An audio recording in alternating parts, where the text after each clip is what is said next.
बुलढाणा जिल्ह्यातल्या अनेक भागात वादळी वाऱ्यासह जोरदार पाऊस सध्या पाहायला मिळतोय। दिशादर्शक फलक कोसळल्याने मेहकर खामगाव मार्गावर वाहतूक बंद झालेली होती।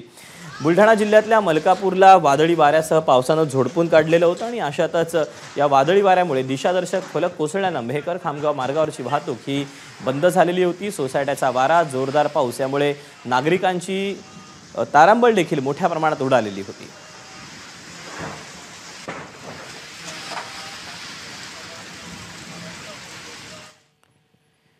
पंढरपूर शहर आणि परिसरात वादळी वाऱ्यासह मुसळधार पावसाने हजेरी लावली। तासभर झालेल्या पावसाने अनेक ठिकाणी झाडं उन्मळून पडली तर काही ठिकाणी विजेचे खांबही पडले। भटुंबरे परिसरात वीज पडून एका महिलेचा मृत्यू झाला।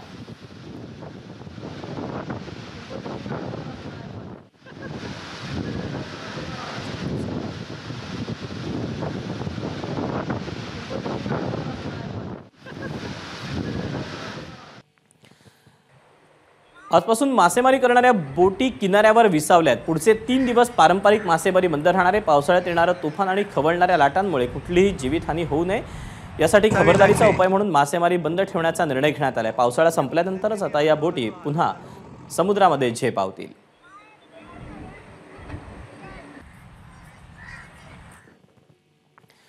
दिवसभर कडक उन्हानंतर संध्याकाळच्या सुमारास यवतमाळमध्ये मुसळधार पावसाने हजेरी लावली। यवतमाळच्या आर्णी आणि महागाव तालुक्यात वादळाचा जोरदार फटका बसला। या वादळामुळे घरांवरचे पत्रे उडाले। तिवरंग, चिखली, मलकापूर या गावांना वादळाचा तडाखा बसला। पाबळमध्ये 25 घरांची पडझड झाली तर अनेक घरांवरचे पत्रेही उडाले।